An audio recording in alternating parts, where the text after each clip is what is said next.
Okay spectral series करने ਲਈ ਤੁਹਾਨੂੰ ਕਿਸੇ ਵੀ ਤਰ੍ਹਾਂ ਨਾਲ ਉਹਦੀ ਡੈਰੀਵੇਸ਼ਨ ਕਰਨ ਦੀ ਲੋੜ ਨਹੀਂ ਹੈ। ठीक है, मैं सीधी वैल्यू ਨੂੰ यूज़ करूँगा तो ਉਹਦੇ 'ਚ ਇੱਕ ਕਾਂਸਟੈਂਟ यूज़ ਹੋਊਗਾ ਜਿਹੜਾ ਕਿ ਤੁਹਾਨੂੰ ਜਦੋਂ ਤੁਸੀਂ ਪੇਪਰ ਦੇਖੋਗੇ ਤਾਂ ਪੇਪਰ 'ਚ ਫਰੰਟ ਤੇ ਗਿਵਨ ਹੁੰਦੀ ਹੈ ਉਹਦੀ ਵੈਲਿਊ, ਦੈਟ ਇਜ਼ ਰਿਡਵਰਡ ਕਾਂਸਟੈਂਟ, ਹੈ ਨਾ।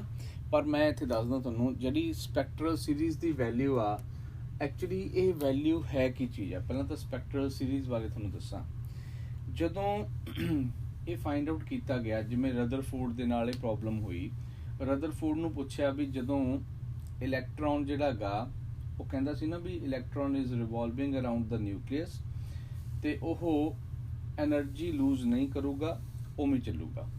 ਤਾਂ ਹੁਣ ਜਦੋਂ ਇਸ ਚੀਜ਼ ਨੂੰ ਦੇਖਿਆ ਗਿਆ ਤਾਂ ਇਹ ਪ੍ਰੋਬਲਮ ਹੋਈ ਕਿ ਐਨਰਜੀ ਜੇ ਰਿਲੀਜ਼ ਹੋ ਰਹੀ ਆ, ਕਿਉਂਕਿ ਹਾਈਡਰੋਜਨ ਐਟਮ ਦੇ ਵਿੱਚੋਂ ਸਾਨੂੰ ਅਲੱਗ-ਅਲੱਗ ਟਾਈਪ ਦਾ ਪੈਟਰਨ ਮਿਲਦਾ ਐਨਰਜੀ ਦਾ। ਕਿਹੜੀ ਐਨਰਜੀ ਦਾ ਪੈਟਰਨ ਮਿਲਦਾ ਗਾ? ਜਿਹੜੀ ਵੀ ਲਾਈਟ ਸਨ ਤੋਂ ਆਉਂਦੀ ਆ, ਤੁਸੀਂ ਖੁਦ ਦੇਖੋ ਸਨ ਦੇ ਉੱਪਰ ਹਾਈਡਰੋਜਨ ਜਿਹੜਾ ਗਾ ਉਹ ਫਿਊਜ਼ਨ ਕਰਕੇ ਹੀਲੀਅਮ ਨਿਊਕਲੀਅਸ ਬਣ ਰਿਹਾ ਗਾ, ਹੈ ਨਾ। ਸਨ ਦੇ ਉੱਪਰ ਨਿਊਕਲੀਅਰ ਫਿਊਜ਼ਨ ਹੋ ਰਿਹਾ ਗਾ, ਤਾਂ ਹਾਈਡਰੋਜਨ ਦੇ ਕਰਕੇ ਉੱਥੋਂ ਸਾਨੂੰ ਸਨਲਾਈਟ ਮਿਲ ਰਹੀ ਆ। ਤਾਂ ਜਿਹੜੀ ਉਹ ਸਨਲਾਈਟ ਮਿਲ ਰਹੀ ਆ, ਇਹਦਾ ਮਤਲਬ ਉਹਦੇ ਵਿੱਚੋਂ ਐਨਰਜੀ ਸਾਡੇ ਕੋਲ ਪਹੁੰਚ ਰਹੀ ਆ, ਰਾਈਟ। ਹੁਣ ਉਹ ਹਾਈਡਰੋਜਨ ਜਿਹੜਾ ਗਾ ਐਨਰਜੀ ਕਿੱਥੋਂ ਦੇ ਰਿਹਾ, ਦੈਟ ਇਜ਼ ਦਾ ਕੁਐਸਚਨ। ਤਾਂ ਹਾਈਡਰੋਜਨ ਐਟਮ ਜਦੋਂ ਐਨਰਜੀ, ਇਹ ਕੁਐਸਚਨ ਹੋਇਆ ਰੇਜ਼, ਤਾਂ ਰਦਰਫੋਰਡ ਦੇ ਮਾਡਲ ਦੇ ਵਿੱਚ ਇਸ ਤਰ੍ਹਾਂ ਦਾ ਕੁਝ ਨਹੀਂ ਸੀਗਾ ਜਿਹੜਾ ਐਕਸਪਲੇਨ ਕਰ ਸਕਦਾ ਹੋਵੇ ਵੀ ਇਹ ਐਨਰਜੀ ਆਉਂਦੀ ਕਿੱਥੋਂ ਆ। ਤਾਂ ਉਸ ਚੀਜ਼ ਨੂੰ ਐਕਸਪਲੇਨ ਕੀਤਾ ਬੋਹਰ ਨੇ। ਬੋਹਰ ਨੇ ਕਿਹਾ ਵੀ ਜਿੰਨੇ ਵੀ ਇਲੈਕਟ੍ਰੋਨ ਨੇ ਹਾਈਡਰੋਜਨ ਦੇ ਅੰਦਰ ਕਿਸੇ ਵੀ ਪੋਜੀਸ਼ਨ ਤੇ, ਚਾਹੇ ਉਹ ਗਰਾਊਂਡ ਸਟੇਟ ਤੇ ਨੇ, ਐਕਸਾਈਟਡ ਸਟੇਟ ਤੇ ਨੇ, ਤਾਂ ਜਦੋਂ ਉਹ ਐਨਰਜੀ ਜਾਂ ਤਾਂ ਬਾਹਰੋਂ ਲੈਂਦੇ ਨੇ ਜਾਂ ਐਨਰਜੀ ਲੂਜ਼ ਕਰਦੇ ਨੇ, ठीक है, either they absorb the energy और दे ट्रांजिट द एनर्जी रिलीज करते हैं, ठीक है। दोनों केस दे विच उन्हां तो एक पैटर्न क्रिएट हुंदा गा जिहदे विच अल्ट्रावायलेट लाइट हो सकदी है, यूवी लाइट, विजिबल स्पैक्ट्रम हो सकदा, विजिबल स्पैक्ट्रम तुहानूं पता वेवगेयर आ, ठीक है। इनफ्रारेड लाइट हो सकदी है। तां इह यूवी लाइट, विजिबल स्पैक्ट्रम ते इनफ्रारेड, बस ये तीन पैटर्न ने। तो ये तीनों पैटर्न कहंदा उह चों रिलीज होंदे ने। तो वह कौन करदा रिलीज?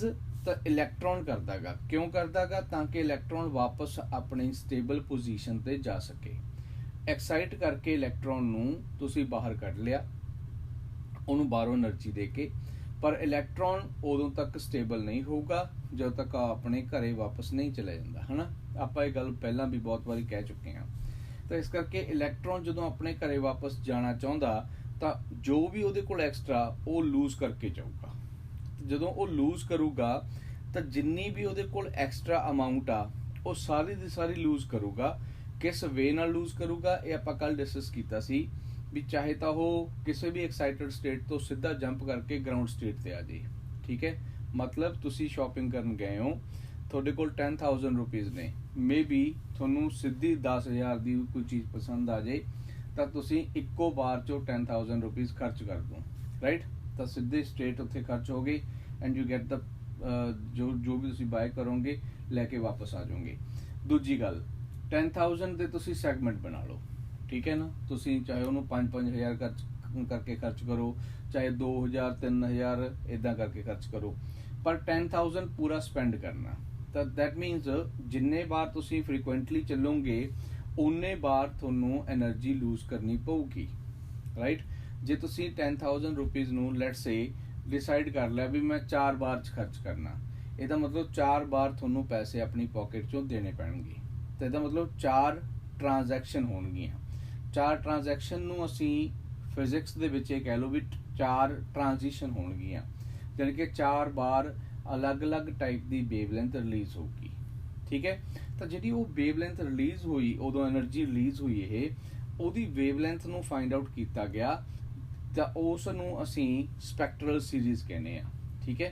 तो spectral series actually hydrogen atom दे विचों रिलीज होने वाली एनर्जी दे अलग अलग पैटर्न नूं कहा गया। तो उहदे विचों हुण जिहड़ी एनर्जी रिलीज हुई आ ਉਹ ਕਿੰਨੀ ਆ, ਉਹਦੀ ਵੇਵਲੈਂਥ ਕਿੰਨੀ ਆ, ਇਹ ਆਪਾਂ ਫਾਈਂਡ ਆਊਟ ਕਰਨੀ ਆ। ਤਾਂ ਇਹ ਆਪਣਾ ਟਾਰਗੇਟ ਆ, ਠੀਕ ਹੈ। ਤਾਂ ਇਹਦੇ ਲਈ એનર્ਜੀ ਦਾ ਜਿਹੜਾ ਤੁਸੀਂ ਜੇ ਕਰਨਾ ਵੀ ਹੋਇਆ ਤੁਸੀਂ ਕਰਕੇ ਦੇਖ ਲਿਓ, ਜੋ ਥਰਡ ਪੋਸਟੂਲੇਟ ਸੀ ਬੋਹਰ ਦਾ ਉਹ ਯੂਜ਼ ਕੀਤਾ ਗਿਆ। ਤਾਂ H new is equal to, ਠੀਕ ਹੈ, ਇਨੀਸ਼ੀਅਲ ਮਾਈਨਸ ਫਾਈਨਲ।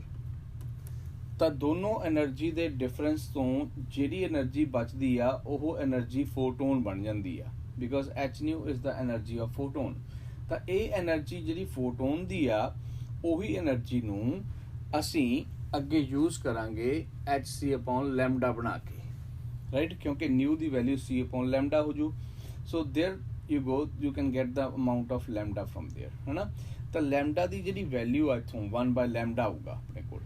ਤਾਂ 1/λ ਜਿਹੜਾ ਨਿਕਲੂਗਾ ਇੱਥੋਂ ਇਸ ਪੁਆਇੰਟ ਤੋਂ, ਤਾਂ ਇਹ ਵੈਲਿਊ ਨੂੰ ਮੈਂ ਜਦੋਂ ਸੋਲਵ ਕਰਕੇ ਹਟੂੰਗਾ ਤਾਂ ਆਹ ਫਾਰਮੂਲਾ ਬਣੂਗਾ, 1/λ is equal to Rydberg constant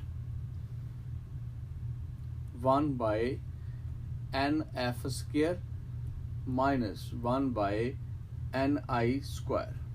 ਬਸ ਆਹ ਫਾਰਮੂਲਾ ਬਣੂਗਾ। ਤਾਂ ਜਿਹੜਾ ਇਹ ਫਾਰਮੂਲਾ ਬਣਿਆ ਆਪਣੇ ਕੋਲ 1/λ is equal to Rydberg constant ਤੇ ਆ ਵੈਲਿਊ, ਹੈ ਨਾ, ਇਹ ਫਾਰਮੂਲੇ ਨੂੰ ਅਸੀਂ ਯੂਜ਼ ਕਰਨਾ। ਤੇ ਇਹਦੇ ਵਿੱਚੋਂ nf ਕੌਣ ਆ, ਫਾਈਨਲ ਆਰਬਿਟ, ni ਕੌਣ ਆ, ਇਨੀਸ਼ੀਅਲ, ਜਿੱਥੋਂ ਉਹ ਆਇਆ, ਠੀਕ ਹੈ।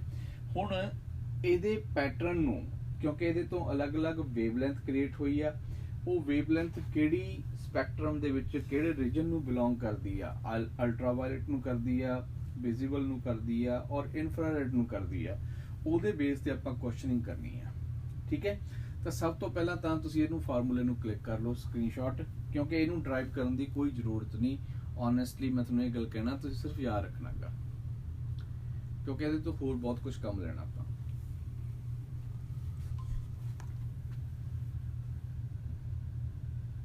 ਠੀਕ ਹੈ। ਤਾਂ ਹੁਣ ਜਦੋਂ ਇਹ ਸਕਰੀਨਸ਼ਾਟ ਹੋ ਗਿਆ ਤੁਹਾਡਾ, ਕਈ ਵਾਰੀ ਜੇ ਸਕਰੀਨਸ਼ਾਟ ਇੱਕ ਅੱਧੇ ਤੋਂ ਮਿਸ ਹੋ ਜਾਂਦਾ ਨਾ ਜਾਂ ਨਹੀਂ ਸਹੀ ਹੁੰਦਾ ਤਾਂ ਪੁੱਛ ਲਿਆ ਕਰੋ ਨਾਲ ਦੇ ਕਿਸ ਤੋਂ, ਹੈ ਨਾ, ਇੱਕ ਦੂਜੇ ਤੋਂ ਹੈਲਪ ਲੈ ਲਿਆ ਕਰੋ। ਤਾਂ ਮੈਂ ਇੱਥੇ ਲਿਖ ਰਿਹਾ ਹੁਣ 1/λ Rydberg constant 1/nf square minus 1/ni square.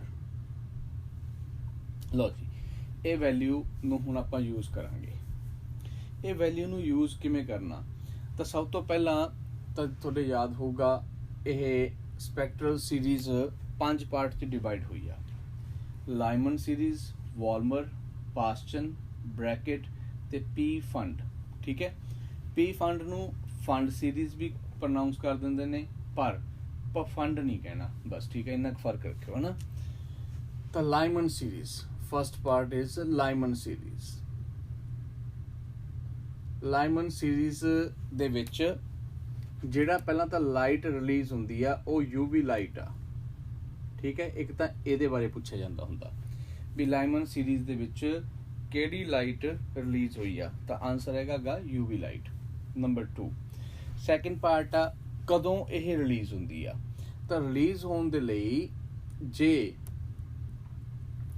Electron finally ਆ ਕੇ ਫਸਟ ਆਰਬਿਟ ਤੇ ਫਾਲ ਕਰੇ ਗਰਾਊਂਡ ਸਟੇਟ ਤੇ, ਤਾਂ ਇਲੈਕਟ੍ਰੋਨ ਕਿਤੋਂ ਵੀ ਆ ਰਿਹਾ, ਕਿਤੋਂ ਵੀ, ਠੀਕ ਹੈ, ਇਨਫਿਨਿਟੀ ਤੋਂ ਆ ਰਿਹਾ ਚਾਹੇ, ਤਾਂ ਇਨਫਾਈਨਾਈਟ ਤੋਂ ਲੈ ਕੇ ਉਹ ਡਾਇਰੈਕਟਲੀ ਫਾਲ ਕਰਦਾਗਾ ਗਰਾਊਂਡ ਤੇ, ਤਾਂ ਉਹਨੂੰ ਅਸੀਂ ਕਹਿੰਦੇ ਆ ਲਾਈਮਨ ਸੀਰੀਜ਼। ਤਾਂ ਲਾਈਮਨ ਸੀਰੀਜ਼ ਦੇ ਵਿੱਚ ਤੁਸੀਂ ਸਿਰਫ NF ਦੀਆਂ ਵੈਲਿਊਜ਼ ਨੂੰ ਸਾਰੀ ਸੀਰੀਜ਼ 'ਚ ਜਾ ਰੱਖਣਾ, NF ਦੀਆਂ ਜਿੰਨੀਆਂ ਵੀ ਵੈਲਿਊਜ਼ ਹੋਣਗੀਆਂ, ਹੈ ਨਾ। ਤਾਂ NF ਦੀ ਜਿਹੜੀ ਇਹ ਵੈਲਿਊ ਆ 1 ਤੇ NI ਕਿੰਨਾ ਹੋਊਗਾ, ਫਿਰ ਤੁਸੀਂ ਦੇਖੋ ਗਰਾਊਂਡ ਤੇ ਆਉਣ ਲਈ ਕਿੱਥੋਂ ਤੋਂ ਆ ਸਕਦਾ ਉਹ, ਤਾਂ ਫਸਟ ਜਿਹਦੇ 1 ਤੇ ਆਉਣ ਲਈ 2 ਤੋਂ ਆ ਸਕਦਾ, 3 ਤੋਂ ਆ ਸਕਦਾ, 4 ਤੋਂ ਆ ਸਕਦਾ। ਇਹਦਾ ਮਤਲਬ NI the value 2 3 4 and so on ਐਂ ਚੱਲੂਗੀ, ਅਪ ਟੂ ਇਨਫਿਨਿਟੀ ਜਾ ਸਕਦੀ ਆ, ਠੀਕ ਹੈ। ਤਾਂ ਮੈਂ ਇਹਨੂੰ ਇਨਫਾਈਨਾਈਟ ਤੱਕ ਐਕਸਟੈਂਡ ਕਰ ਦਿੰਦਾ।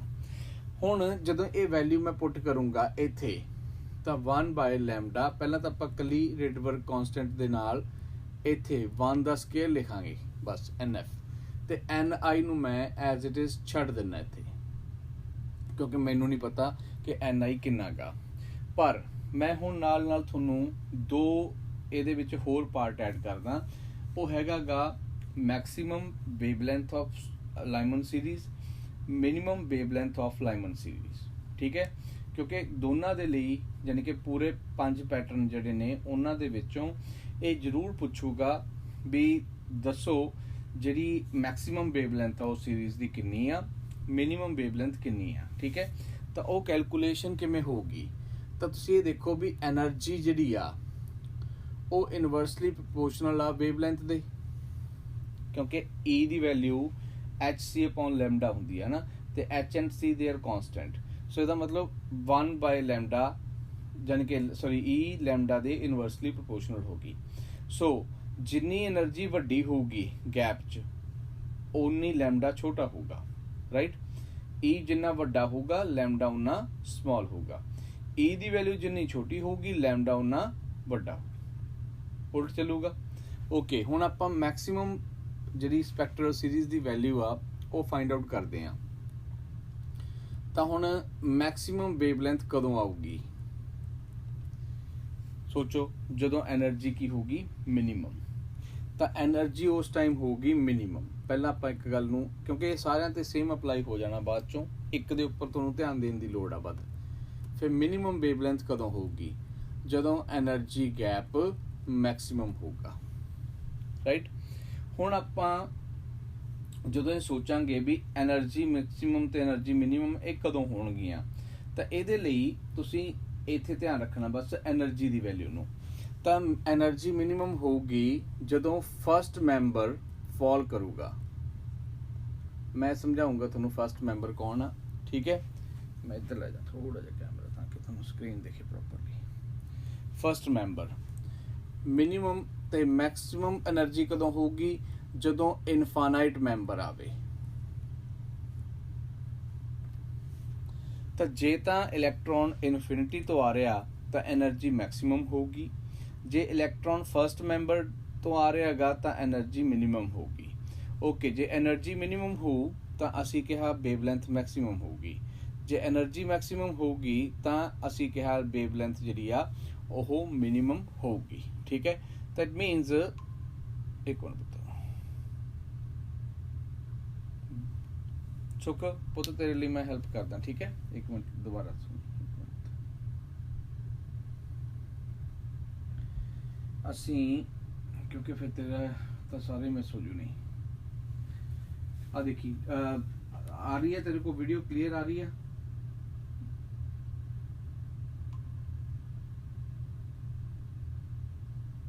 ਨਵਦੀਪ ਦਾ ਵੀ ਓਕੇ ਗੁੱਡ। ਓਕੇ, ਤਾਂ ਅਸੀਂ ਇੱਥੋਂ ਬਣਾਇਆ ਪੁੱਤ ਆ ਉਹ ਸਪੈਕਟਰਲ ਸੀਰੀਜ਼ ਸੀਗੀ ਜਿਹੜੀ ਅਸੀਂ ਲਿਖੀ ਆ। ਠੀਕ ਹੈ, ਤਾਂ 1/λ = r 1/nf², 1/ni², ਹੈ ਨਾ। ni ਇਨੀਸ਼ੀਅਲੀ ਜਿੱਥੋਂ ਆਊਗਾ, nf ਜਿੱਥੇ ਉਹ ਫਾਈਨਲੀ ਆ ਕੇ ਫਾਲ ਕਰੂ ਇਲੈਕਟ੍ਰੋਨ। ਤਾਂ ਮੈਂ ਪਹਿਲੀ ਸੀਰੀਜ਼ ਇੱਥੇ ਡਿਸਕਸ ਕਰਨ ਲੱਗਿਆ ਲਾਈਮਨ ਸੀਰੀਜ਼। ਲਾਈਮਨ ਸੀਰੀਜ਼ ਜਦੋਂ ਹੋਊਗੀ ਤਾਂ ਅਲਟਰਾ ਵਾਇਲਟ ਲਾਈਟ ਜਿਹੜੀ ਆ ਉਹ ਰਿਲੀਜ਼ ਹੋਊਗੀ। ਪਹਿਲੀ ਗੱਲ ਤਾਂ ਇਹ ਯਾਦ ਰੱਖਣੀ ਆ। ਤਾਂ ਉੱਥੇ ਅਲਟਰਾ ਵਾਇਲਟ ਰੀਜਨ ਹੋਊਗਾ। ਫਿਰ ਲਾਈਮਨ ਸੀਰੀਜ਼ ਦੇ ਵਿੱਚ ਇਲੈਕਟ੍ਰੋਨ ਕਿੱਥੇ ਆ ਕੇ ਫਾਲ ਕਰੂਗਾ, ਤਾਂ ਮੈਂ ਇਸ ਚੀਜ਼ ਦਾ ਆਨਸਰ ਦਿੱਤਾ ਸੀ ਵੀ ਜੇ ਇਲੈਕਟ੍ਰੋਨ ਫਾਈਨਲੀ ਆ ਕੇ ਗਰਾਊਂਡ ਸਟੇਟ ਤੇ ਫਾਲ ਕਰਦਾ, ਮਤਲਬ NF ਦੀ ਵੈਲਿਊ ਜੇ 1 ਆ ਤਾਂ ਉਹ ਲਾਈਮਨ ਸੀਰੀਜ਼ ਆ। NF ਦੀ ਵੈਲਿਊ ਡਿਸਾਈਡ ਹੋਣੀ ਚਾਹੀਦੀ ਆ। ਠੀਕ ਹੈ, ਸੋ ਦੈਟ ਇਜ਼ 1। ਓਕੇ, ਫਿਰ NI ਕਿੰਨਾ ਹੋਣਾ ਚਾਹੀਦਾ? NI 2 ਤੋਂ ਸ਼ੁਰੂ ਹੋਊਗਾ, ਕਿਉਂਕਿ NF 1 ਕੋਲ ਚਲਾ ਗਿਆ, 1 NF ਕੋਲ ਚਲਾ ਗਿਆ, ਜਾਂ ਕਹਿ ਲਓ। ਤਾਂ NI ਦੀ ਵੈਲਿਊ 2 ਤੋਂ ਸ਼ੁਰੂ ਹੋਊਗੀ। ਕਿੱਥੇ ਤੱਕ ਜਾ ਸਕਦੀ ਆ ਉਹ? Up to infinity. ਠੀਕ ਹੈ, ਫਿਰ NF ਦੀ ਵੈਲਿਊ ਇੱਥੇ ਮੈਂ 1 ਪੁੱਟ ਕਰਤੀ, NI ਐਜ਼ ਇਟ ਇਜ਼ ਲਿਖ ਲਿਆ। ਤਾਂ ਆਹ ਵੈਲਿਊ ਦੁਬਾਰਾ ਤੋਂ ਮੈਂ ਲਿਖਤੀ ਇੱਥੇ। ਫਿਰ ਮੈਂ ਹੁਣ ਇੱਥੇ ਨੈਕਸਟ ਪਾਰਟ ਕੀ ਆ, ਇੱਥੇ ਤੱਕ ਇੱਕ ਗੱਲ ਕੰਪਲੀਟ ਹੋ ਗਈ ਸੀ। ਨੈਕਸਟ ਪਾਰਟ ਮੈਂ ਇਹ ਕਹਿ ਰਿਹਾ ਵੀ ਜੇ ਹੁਣ ਆਪਾਂ ਫਾਈਂਡ ਆਊਟ ਕਰਨਾ ਹੋਵੇ ਕਿ ਸਪੈਕਟਰਲ ਸੀਰੀਜ਼ ਜਿਹੜੀ ਲਾਈਮਨ ਦੀ ਆ ਉਹਦੇ 'ਚ ਮੈਕਸਿਮਮ ਵੇਵਲੈਂਥ ਕਿੰਨੀ ਆ, ਮਿਨੀਮਮ ਵੇਵਲੈਂਥ ਕਿੰਨੀ ਆ, ਤਾਂ ਉਹ ਕਿਵੇਂ ਫਾਈਂਡ ਆਊਟ ਹੋਊ। ਤਾਂ ਮੈਕਸਿਮਮ ਤੇ ਮਿਨੀਮਮ ਵੇਵਲੈਂਥ ਫਾਈਂਡ ਆਊਟ ਕਰਨ ਲਈ ਆਹ ਕੰਸੈਪਟ ਅਸੀਂ ਯੂਜ਼ ਕੀਤਾ ਕਿ એનર્ਜੀ ਇਨਵਰਸਲੀ ਪ੍ਰਪੋਰਸ਼ਨਲ ਹੁੰਦੀ ਹੈ ਲੈਮਡਾ ਦੇ। ਕਿਉਂ? ਕਿਉਂਕਿ E ਦੀ ਵੈਲਿਊ hc/λ ਹੁੰਦੀ ਹੈ। h ਤੇ c ਦੋਨੋਂ ਕਾਂਸਟੈਂਟ ਟਰਮ ਨੇ, ਹੈ ਨਾ। ਤਾਂ ਇਸ ਕਰਕੇ ਜਦੋਂ ਆਪਾਂ ਇੱਥੇ ਯੂਜ਼ ਕਰਾਂਗੇ ਇਹਨਾਂ ਨੂੰ ਤਾਂ ਲੈਮਡਾ ਜਿੰਨਾ ਮਿਨੀਮਮ ਹੋਊ એનર્ਜੀ ਉਨੀ ਮੈਕਸਿਮਮ ਹੋਊਗੀ। ਲੈਮਡਾ ਮੈਕਸਿਮਮ ਹੋਊਗਾ ਤਾਂ એનર્ਜੀ ਮਿਨੀਮਮ ਹੋ, ਜਾਂ ਉਲਟ ਕਹਿ ਲਓ ਵੀ ਜੇ એનર્ਜੀ ਮਿਨੀਮਮ ਆ ਤਾਂ ਲੈਮਡਾ ਮੈਕਸਿਮਮ ਹੋ, એનર્ਜੀ ਮੈਕਸਿਮਮ ਆ ਤਾਂ ਲੈਮਡਾ ਮਿਨੀਮਮ ਹੋ।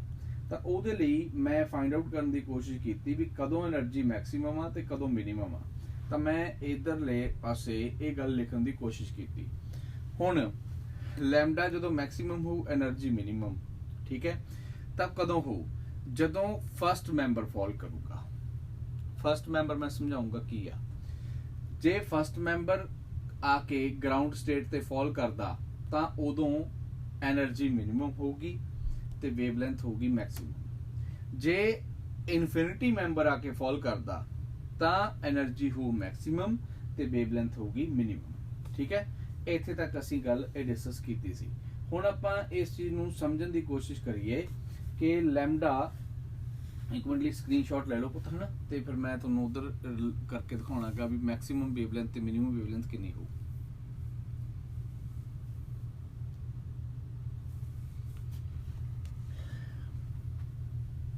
ਓਕੇ, ਤਾਂ ਮੈਂ ਇੱਥੇ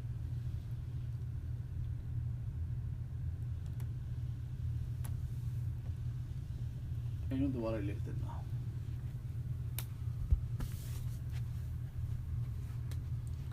ਸੋ 1 ਬਾਈ ਲੈਮਡਾ ਲਾਈਮਨ ਲਈ ਕੈਲਕੂਲੇਸ਼ਨ ਕਰ ਰਹੇ ਹਾਂ, ਠੀਕ ਹੈ। r 1/1 square minus 1/n i square, ਤੇ ni ਦੀ ਵੈਲਿਊ ਅਸੀਂ ਕਿਹਾ ਸਟਾਰਟ ਹੁੰਦੀ ਹੈ ਪਹਿਲੇ ਕੇਸ 'ਚ 2 ਤੋਂ, ਕਿਉਂਕਿ ਜਿਹੜਾ 1 ਆ ਉਹ ਅਸੀਂ ਦੇਤਾ ਕਿਹਨੂੰ, nf ਨੂੰ, ਹਨਾ।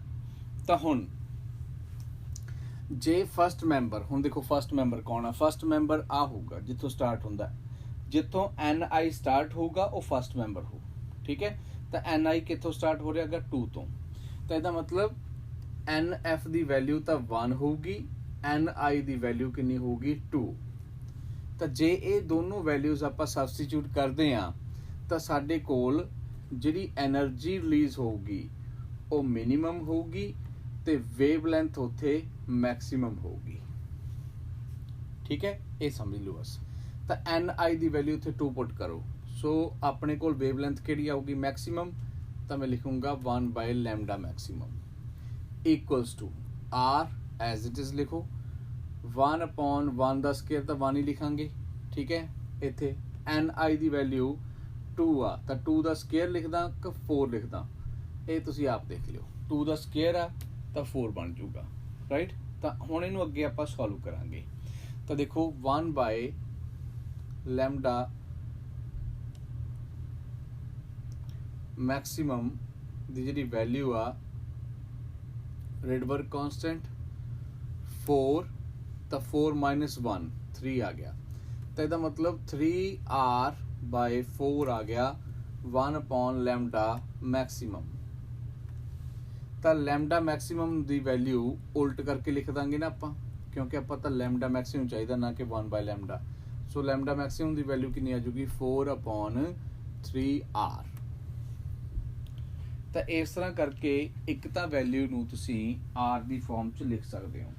ਦੂਜੀ ਗੱਲ ਤੁਸੀਂ ਕਰਨੀ ਆ, r ਦੀ ਵੈਲਿਊ ਮੇਰੇ ਨੋਟਸ 'ਚ ਲੱਭ ਲਿਓ, ਨਹੀਂ ਆਪਣਾ ਪ੍ਰੀਵੀਅਸ ਈਅਰ ਦਾ ਪੇਪਰ ਚੱਕਿਓ, ਉਹ 'ਚ ਰਿਡਬਰਗ ਕਾਂਸਟੈਂਟ ਦੀ ਵੈਲਿਊ ਵੈਰੀ ਫਸਟ ਪੇਜ ਤੇ ਦਿੱਤੀ ਹੋਊਗੀ। r ਦੀ ਵੈਲਿਊ ਪੁੱਟ ਕਰੋ, ਲੈਮਡਾ ਦੀ ਵੈਲਿਊ ਆ ਜਾਊਗੀ। ਆਰਮਸਟਰੋਂਗ ਦੀ ਫਾਰਮ 'ਚ ਲਿਖਣਾ, ਤੁਸੀਂ ਆਨਸਰ ਨੂੰ ਆਰਮਸਟਰੋਂਗ ਦੀ ਫਾਰਮ 'ਚ ਲਿਖਣਾ। ਤਾਂ ਤੁਸੀਂ ਜਦੋਂ r ਦੀ ਵੈਲਿਊ ਪੁੱਟ ਕਰੋਗੇ ਤਾਂ ਸੋਲਵ ਕਰਨ ਤੋਂ ਬਾਅਦ 10 ਦੀ ਪਾਵਰ -10 ਬਣਾਉਣੀ ਆ। ਤਾਂ ਉਹਦੇ ਲਈ ਡੈਸੀਮਲ ਕਿੱਧਰ ਨੂੰ ਐਡਜਸਟ ਕਰਨਾਗਾ, ਸ਼ਿਫਟ ਕਰਨਾ, ਉਹ ਤੁਸੀਂ ਖੁਦ ਸਿਆਣੇ ਹੋ, ਦੇਖ ਲੈਣਾ, ਠੀਕ ਹੈ। ਕਿਉਂਕਿ ਇੰਨਾ ਕੁ ਮੈਨੂੰ ਯਕੀਨ ਆ ਤੁਹਾਡੇ ਤੇ ਵੀ ਇੰਨੇ ਕੁ ਸਿਆਣੇ ਹੈਗੇ ਬੱਚੇ, ਤੁਸੀਂ ਕਰ ਲਓਗੇ ਇਹਨੂੰ, ਠੀਕ ਹੈ। ਤਾਂ ਇਹਨੂੰ ਦੇਖੋ ਧਿਆਨ ਨਾਲ, ਜਿਵੇਂ ਆਪਾਂ ਇਹ ਸੋਲਵ ਕੀਤਾ, ਠੀਕ ਹੈ, ਜਿਵੇਂ ਵੀ ਆਪਾਂ ਇਹ ਸੋਲਵ ਕੀਤਾ ਤਾਂ ਇਹਦੇ ਵਿੱਚ ਮੈਂ ਮੈਕਸਿਮਮ ਵੇਵਲੈਂਥ ਫਾਈਂਡ ਆਊਟ ਕੀਤੀ ਆ। ਹੁਣ ਜਦੋਂ ਮਿਨੀਮਮ ਵੇਵਲੈਂਥ ਫਾਈਂਡ ਆਊਟ ਕਰਨੀ ਹੋਈ ਫਿਰ ਕੀ ਕਰਾਂਗੇ ਆਪਾਂ? ਇੱਥੇ ni ਦੀ ਵੈਲਿਊ ਇਨਫਿਨਿਟੀ ਮੈਂਬਰ, ਤਾਂ ਇਨਫਿਨਿਟੀ ਦਾ ਮੈਂਬਰ ਕੌਣ ਹੋਊਗਾ? ਇਨਫਾਈਨਾਈਟ। ਤਾਂ ni ਦੀ ਵੈਲਿਊ ਇਨਫਿਨਿਟੀ ਪੁੱਟ ਕਰਾਂਗੇ।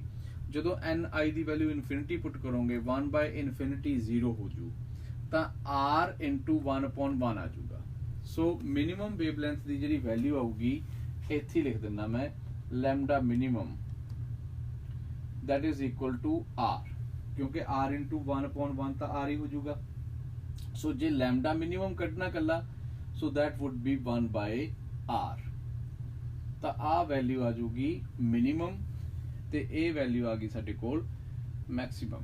दो इत्थे क्वेश्चन रेज होंदे ने, एक तो वेवलेंथ कैलकुलेट करन नूं कह दिंदा, दूजी गल वो कह दिंदा गा मैक्सिमम ते मिनिमम वेवलेंथ दी रेशो दसो लाइमन सीरीज दे विच।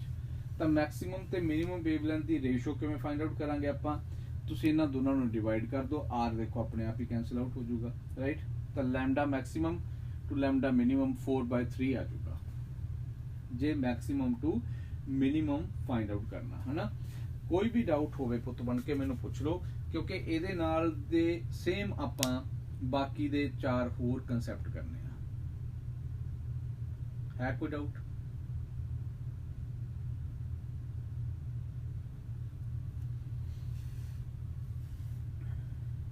नाल स्क्रीनशॉट ले लियो ते दस दो जे कोई डाउट हैगा।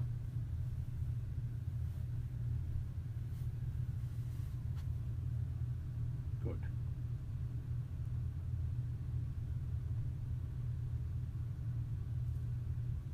करण जी, नवू,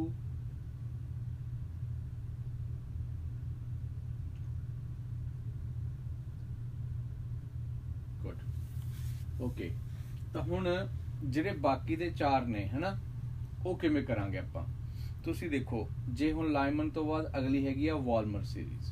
ਜਿਹੜੀ ਵਾਲਮਰ ਸੀਰੀਜ਼ ਆ ਉਹਨੂੰ ਆਪਾਂ ਜਦੋਂ ਕਰਨਾਗਾ NF ਦੀ ਵੈਲਿਊ 2 ਲਵਾਂਗੇ, क्योंकि NF ਦੀ ਵੈਲਿਊ 1 ਕਿਹਦੇ ਕੋਲ ਚਲੀ ਗਈ ਆਪਣੇ ਕੋਲ, ਲਾਇਮਨ ਕੋਲ। ਤਾਂ NF ਦੀ ਵੈਲਿਊ 2 ਤੋਂ ਸ਼ੁਰੂ ਕਰਾਂਗੇ, ਠੀਕ ਹੈ। ਤਾਂ ਵਾਲਮਰ ਸੀਰੀਜ਼ ਦੇ ਵਿੱਚ ਕੀ ਹੋਊਗਾ ਆਪਾਂ ਉਹ ਵੀ ਡਿਸਕਸ ਕਰ ਲਈਏ।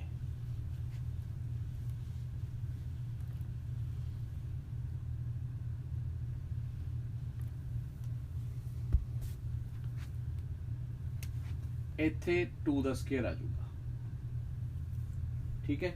ਤਾਂ ਬਣ ਜੂਗੀ ਵਾਰਮਰ ਸੀਰੀਜ਼। ਤਾਂ ਵਾਰਮਰ ਸੀਰੀਜ਼ ਜਿਹੜੀ ਆ ਉਹਦੇ ਵਿੱਚ ਹੁਣ ਤਾਂ NF ਦੀ ਵੈਲਿਊ ਤਾਂ ਹੋਗੀ 2, ਫਿਰ NI ਕਿੱਥੋਂ ਸ਼ੁਰੂ ਹੋਊਗਾ। ਤਾਂ ਦੇਖੋ 2 ਤੋਂ ਅਗਲਾ ਦੇਖਣਾ, 1 ਨੂੰ ਛੱਡ ਦੋ। ਤਾਂ ਅਗਲਾ 2 ਤੋਂ ਜਿਹੜਾ NF ਆ ਉਹ ਤੋਂ ਅਗਲਾ ਮੈਂਬਰ ਹੋਊਗਾ ਤਾਂ 3 4 and up to infinity, right।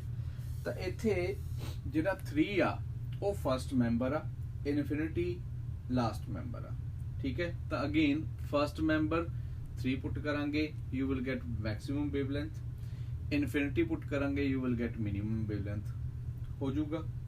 ਤੇ ਵਾਲਮਰ ਸੀਰੀਜ਼ ਦੇ ਵਿੱਚ ਇਹ ਯਾਦ ਰੱਖਿਓ ਵਿਜ਼ੀਬਲ ਪੈਟਰਨ ਹੁੰਦਾ, ਤਾਂ ਵਿਜ਼ੀਬਲ ਸਪੈਕਟਰਮ ਆਊਗਾ। ਵਿਜ਼ੀਬਲ ਸਪੈਕਟਰਮ ਕਿਹੜਾ ਸੀ, ਵੇਵਕਿਊਰ, ਹੈ ਨਾ। ਤਾਂ violet, indigo, blue, green, yellow, orange, red. ਕਈ ਵਾਰ ਇੰਨਾ ਸਿੰਪਲ ਕੁਐਸਚਨ ਪੁੱਛ ਲੈਂਦੇ ਨੇ ਉਹ ਵੀ ਦੱਸੋ ਰੈੱਡ ਕਲਰ ਜਿਹੜਾ ਉਹ ਸਪੈਕਟਰਲ ਸੀਰੀਜ਼ ਦੇ ਕਿਹੜੇ ਰੀਜਨ ਚ ਆਉਂਦਾ ਗਾ। ਤਾਂ ਸਪੈਕਟਰਲ ਸੀਰੀਜ਼ ਆਪਣੇ ਕੋਲ ਜਿਹੜੀ ਆ ਉਹ ਲਾਇਮਨ, ਵਾਰਮਰ, ਪਾਸਚਨ, ਬ੍ਰੈਕਟ, ਪੀ ਫੰਡ ਆ, ਹੈ ਨਾ। ਇਹਦੇ ਵਿੱਚੋਂ ਤੁਸੀਂ ਦੇਖੋ ਜੇ ਮੈਂ ਤੁਹਾਨੂੰ ਪੁੱਛ ਲਾਂ ਔਰੇਂਜ ਕਲਰ ਕੀ ਚ ਹੁੰਦਾ, ਤਾਂ ਔਰੇਂਜ ਬਿਲੋਂਗਸ ਟੂ ਵਿਜ਼ੀਬਲ, ਤੇ ਵਿਜ਼ੀਬਲ ਕਿਹਨੂੰ ਬਿਲੋਂਗ ਕਰਦਾ, ਵਾਰਮਰ ਨੂੰ। ਤਾਂ ਇਹਦਾ ਮਤਲਬ ਵਾਰਮਰ ਸੀਰੀਜ਼ ਦੇ ਵਿੱਚ ਇਹ ਯੂਜ਼ ਹੋਊਗਾ, ਠੀਕ ਹੈ। ਤਾਂ ਇਸ ਤਰ੍ਹਾਂ ਛੋਟੇ ਛੋਟੇ ਕੁਐਸਚਨ ਬਣਦੇ ਨੇ ਜਿਹੜੇ ਪੁੱਛੇ ਜਾਂਦੇ ਨੇ। ਤੇ ਹੁਣ ਜਿਹੜੀਆਂ ਦੀਆਂ ਵੈਲਿਊਜ਼ ਹੋਣਗੀਆਂ ਮੈਨੂੰ ਨਹੀਂ ਲੱਗਦਾ ਵੀ ਮੈਨੂੰ ਸੋਲਵ ਕਰਨ ਦੀ ਲੋੜ ਆ। NI ਦੀ ਵੈਲਿਊ 3 ਪੁੱਟ ਕਰ ਦਿਓ, ਐਲਸੀਐਮ ਲੈ ਲਿਓ, ਠੀਕ ਹੈ। ਜੋ ਵੀ ਆਊਗਾ ਇੱਥੇ 1/4 ਬਣ ਜੂਗਾ, ਇੱਥੇ 1/9 ਬਣ ਜੂਗਾ। 36 ਆ ਕੇ ਉਹ ਤੋਂ ਬਾਅਦ ਚੋਂ ਵੀ ਇਨਵਰਸ ਕਰ ਦੇਣਾ, you will get lambda maximum, you will get lambda minimum. ਤਾਂ ਇਸ ਤਰ੍ਹਾਂ ਇਹ ਵੈਲਿਊਜ਼ ਨੂੰ ਤੁਸੀਂ ਯੂਜ਼ ਕਰ ਸਕਦੇ ਹੋ ਜਾਣਗੀਆਂ ਸਾਰੀਆਂ ਵੈਲਿਊਜ਼ ਮੇਰੇ ਅਕੋਰਡਿੰਗ।